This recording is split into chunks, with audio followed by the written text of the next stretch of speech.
views and opinions expressed in this program are those of the participants and do not necessarily reflect the views of BronxNet or the program underwriters.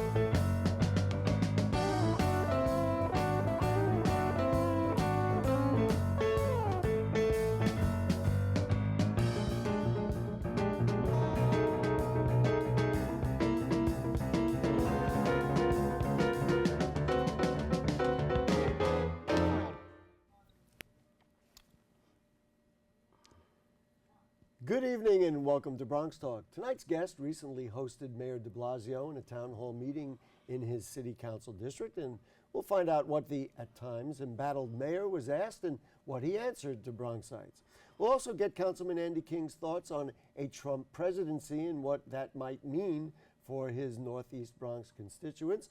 We'll talk about the NYPD and his new Connections program to bring kids and cops together. We'll talk about housing. He has an interesting proposal for education and much more.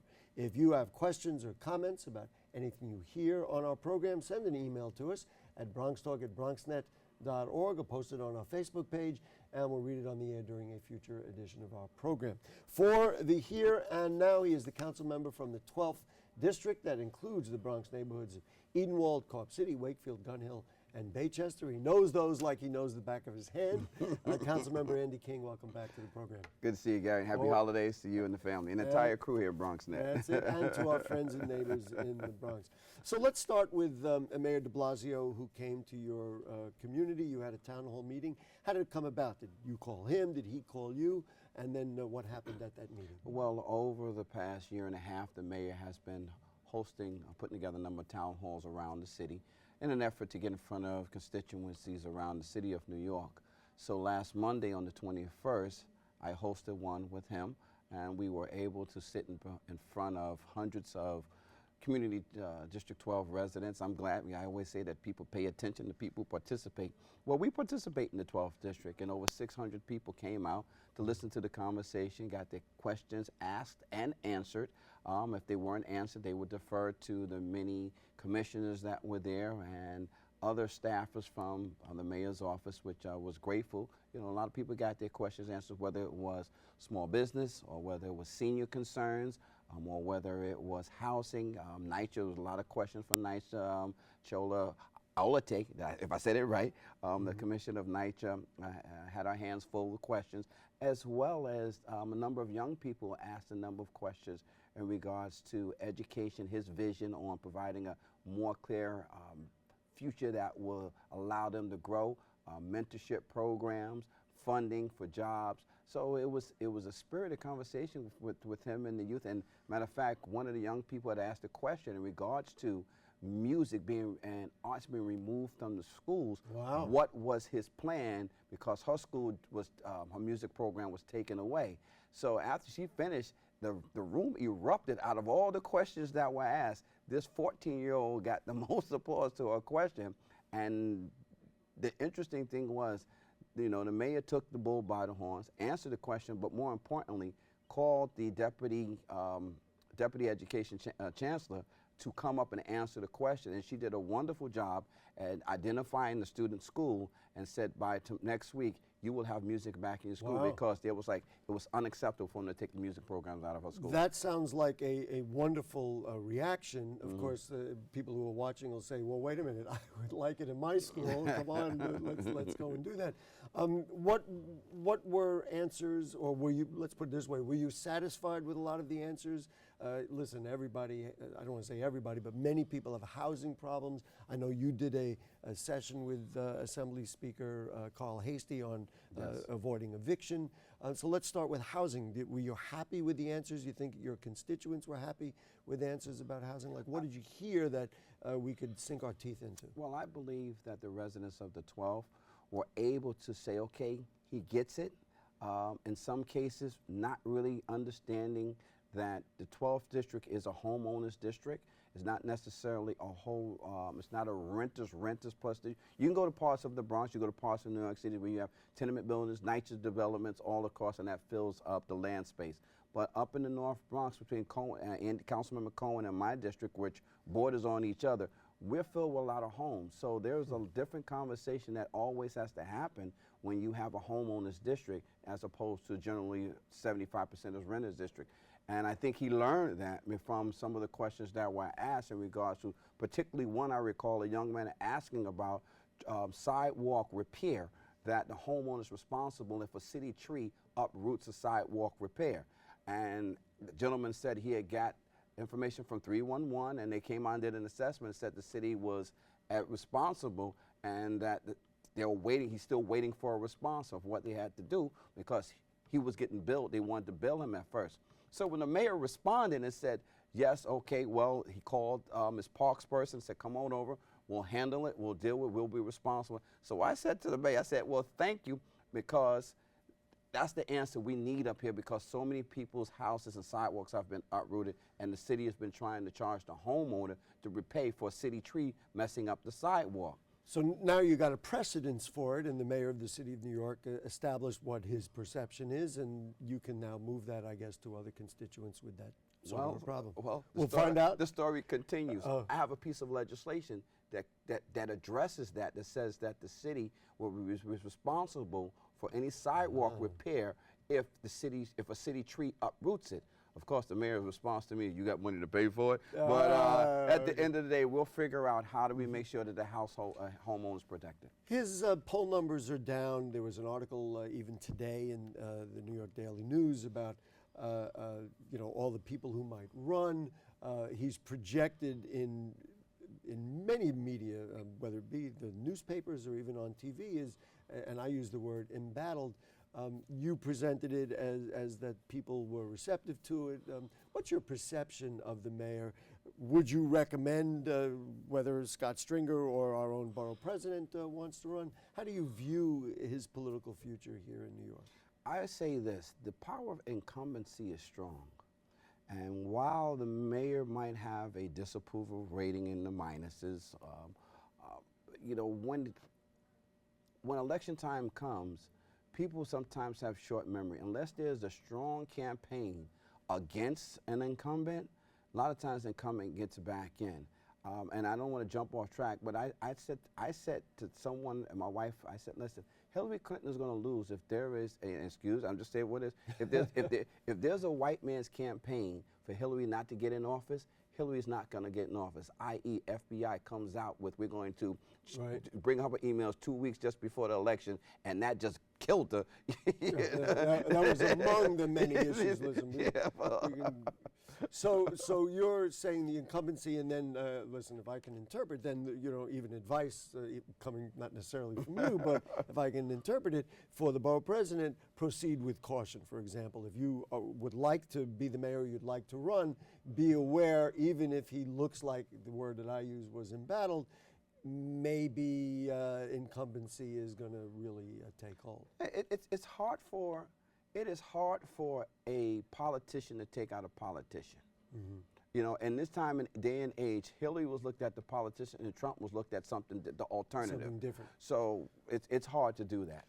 If we look at healthcare, if we look at immigration, if we look at funding for education, public education, if we look at housing, we look at the environment, many of the things that I know you and certainly Bronx officials who are all Democratic, they would say this Trump presidency opposes essentially everything we've stood for, even eliminating stop and frisk, which you certainly had a large hand in, and were a very vocal opponent of. How do you view, or what would you tell your constituents who right now are saying, listing all the things that I just listed, and say, wait a minute, everything here is now in play, and we thought we had some of that nailed down? If you want to talk about a Trump presidency and the rhetoric that he spewed on this campaign, I say this. Words that you speak on a campaign sometimes never come to fruition when you sit in the seat. Reality shows up and you got to figure out how to deliver on your job.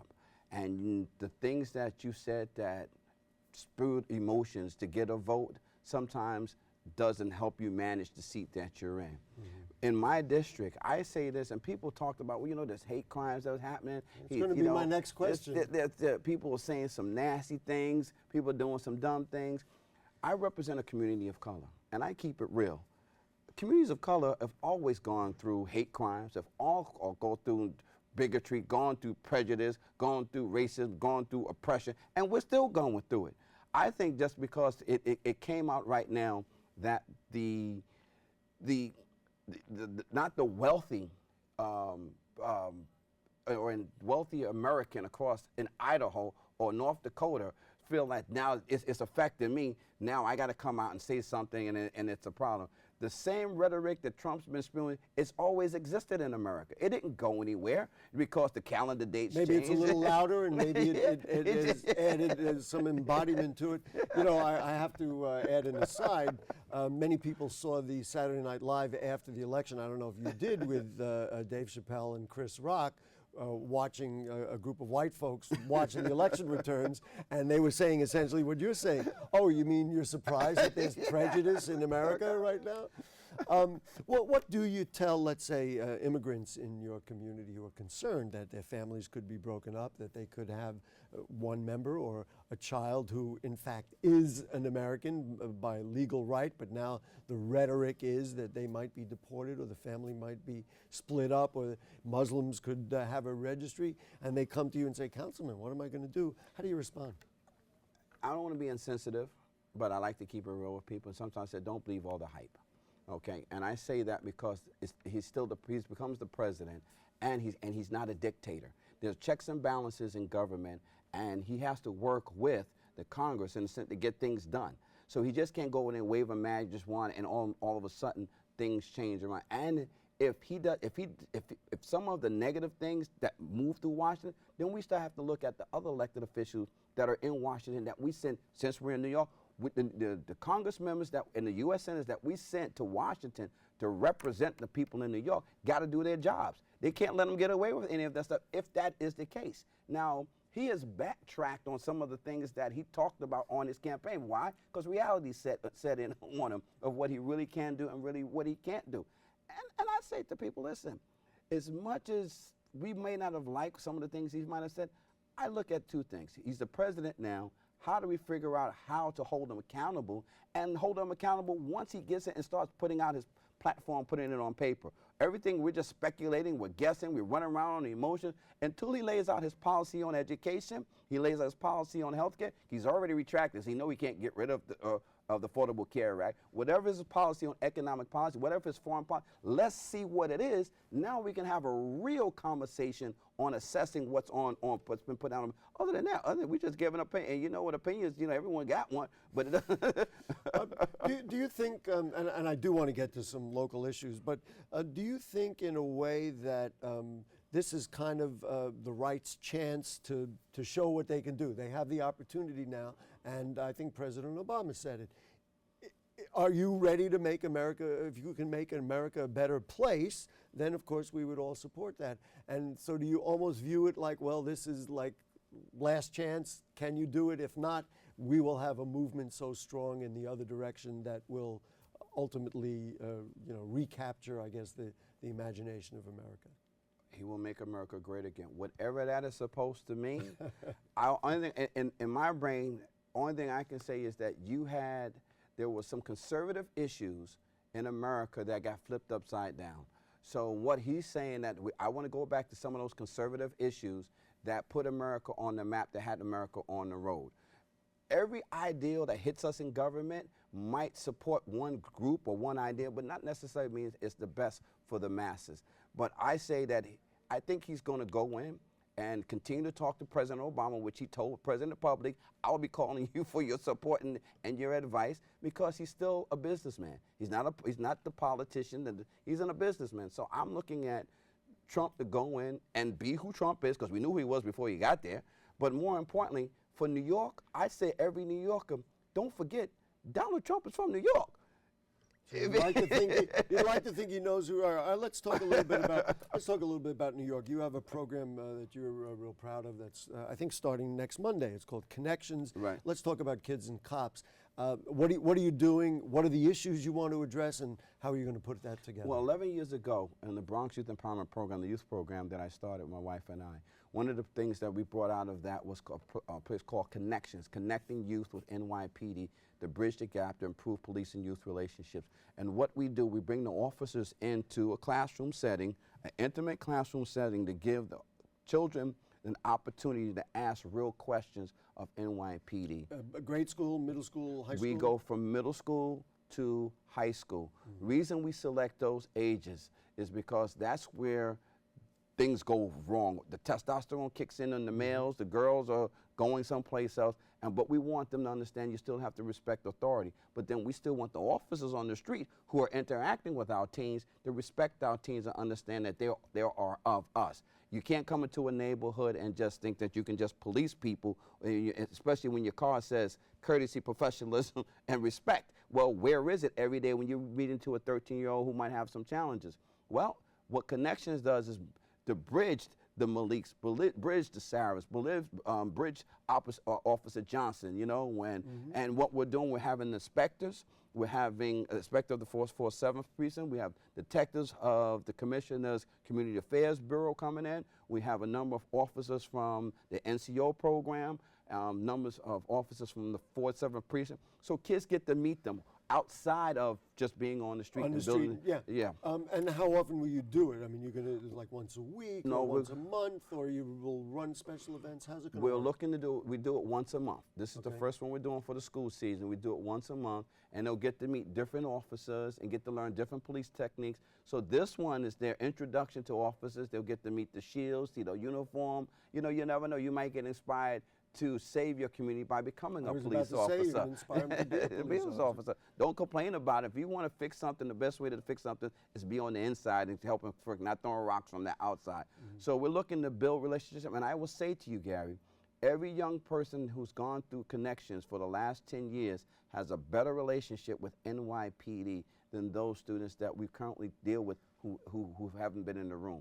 So it has a proven track record. The officers get to know the children, so when they're moving on around the community, if I say to you, Gary, listen, I need for you not to stand on the corner right now. Can you just move? Well, you know, Gary's been in a Connection, so he knows Officer Johnson. So instead of saying, or at least an officer like him, so he knows where he's coming from. Right. So now the conversations goes differently. You know. So there has been a bit of an upheaval at the CCRB. The executive director is leaving. They've had a history of sexual harassment, and Richard Emery had left.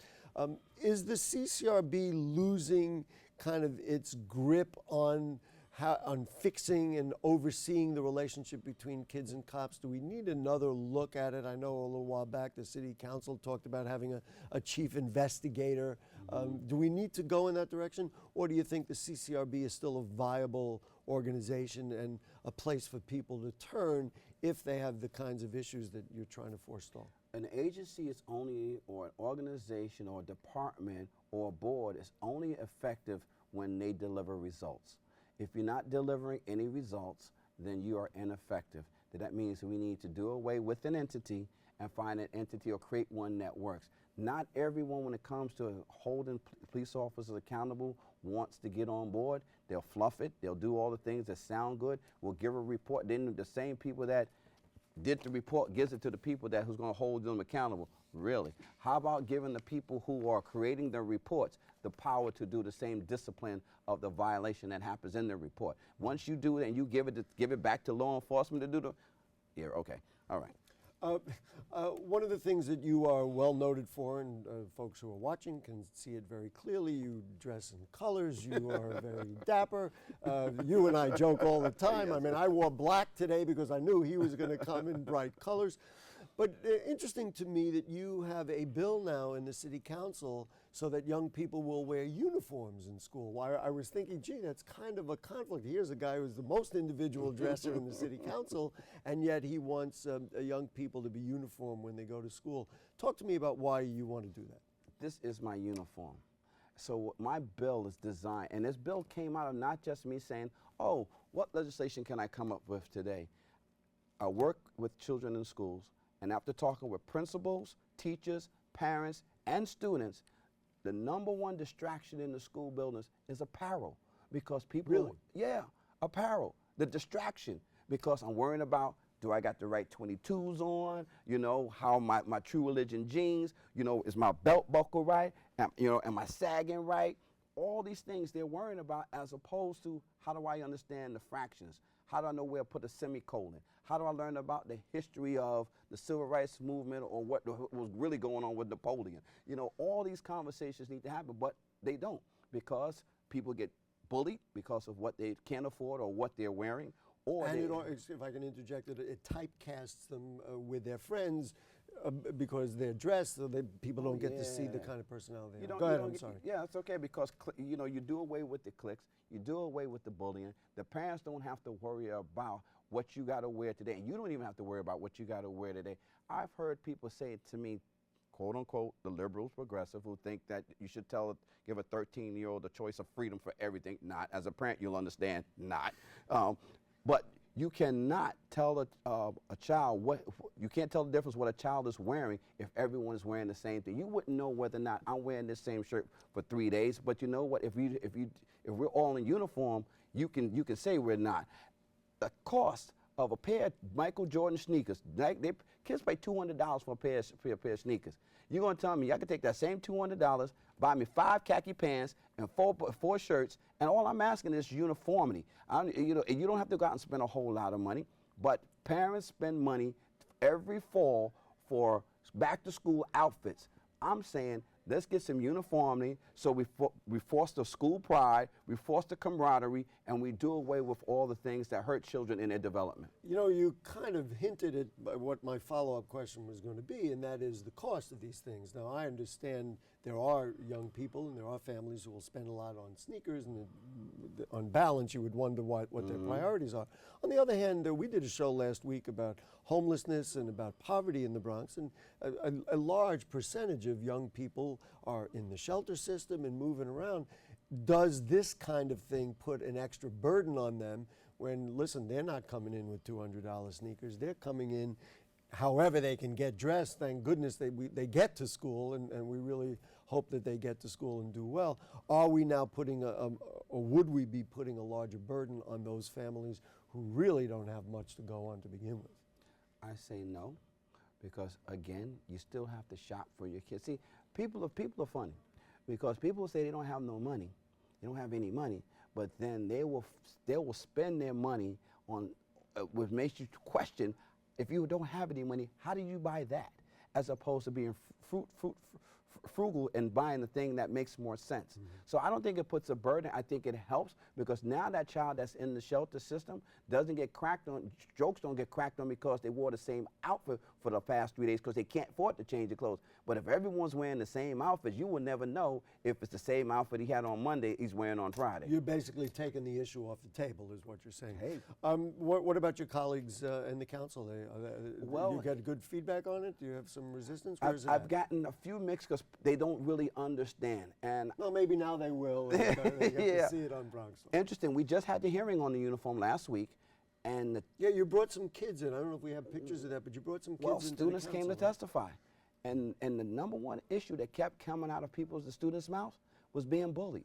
How it will stop the bullying that happens in the schools. So I say to any adult that's out there, we have to listen to our children. We have to offer our children access to opportunities and move any barriers that are in the way. We cannot have the adult conversation. And if you're not in the school building every day, if you're not living with a child who's going through stuff, you can't sit on the sidelines and come up with some ideal and saying, hey, I'm going to take this political stance because it sounds good, while our kids are suffering from the realities of in the classrooms. There are a couple of things I want to mention. You're getting a new YMCA in your community. We've talked about it on the show. You must be excited as all get. And I should add, One of the first shows we did when we did Bronx Talk, and this goes back in the early '90s, was I did a police and youth forum at the old Edenwald Rec Center. Okay. So when you talk about connections and those kinds of dialogues, I'm tuned in, and we've done it on this show, so I support it. But the YMCA is going to be a good thing. Oh, right? yeah. I give credit where credit was due. I was about 11 years old, 12 years old, and I was playing for then Assemblymember Larry Seabrook, who was in the neighborhood. And I'll never forget, there was an old Grand Union. If anybody knows the Bronx, you remember the Grand Unions. There was a Grand Union that was on Bronxwood and Gun Hill, was now a Rite Aid. And I remember Larry Seabrook saying, "King, we're going to build a center. We're going to get that center for you over there. We want you to..." Wherever Mr. Seabrook is right now, I guess he's going to get it. Are you cut the ribbon on a playground today? I mean, we want to do the good news too, right? Well, we did Shoelace Park or something? We did a scoping. A scoping, okay. We got $3.3 million that we're going to put in between a capital grant and the borough president and myself, the funding that we put in. We're going to do some sprucing up on Shoelace Park and with transportation alternatives. Right. With, All right, and then the last thing, you've got a couple events. I know you work very hard, whether it be giving out turkeys. So let's see, you got a New Year's event, you got a Christmas event, or a toy drive, right? That's what it is. Tell me what's going on. Let's put that out there. Again, the Bronx Youth Empowerment Program I partner up with. We do a holiday affair for our children and our children in our community. I really ask anyone who can donate an unwrapped toy, please donate that toy to 952 at 940 East Gun Hill Road. That's my office. Anything that you can do to help a child this holiday season, to put a smile on our children's face, do what you can. Anything that you can do will be valued. I really thank you for that. Okay, and then the New Year's event, they're telling me to wrap it up real quick on the New Year's event. Hey, 2017, I'm looking to get my job back. Come to my ball, 12th District Ball. It's going to be beautiful, WBLS with Dr. Bob Lee, who's also here, and Ann Tripp. Sure. And we have a great surprise for the community. So we're looking forward to everyone joining us on the first at our ball, celebrating cancer survivors, recognizing Sandra Lee, the governor's wife, and a few others. Bring your black, pink, and gold. Let's make it happen. We'll look forward to the colors you're wearing the next time you come on our show. Folks, if you have further questions or comments on anything you heard on the show or anything going on in the Bronx, we ask you to email them to us at BronxTalk@BronxNet.org. You put them on our Facebook page, and we'll read them on the air during a future edition of our program. You can like the Bronx Talk Facebook page. You know where our archives are. I do want to tell you that next week we'll do a show on transgender health, and we'll take a look at the innovative service program for happy holidays, everybody. That's how we do it, right? Thanks to Jayla, our director.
Hey, I'm Darren Hyman. I want to invite you to share with me on Perspectives with yours truly.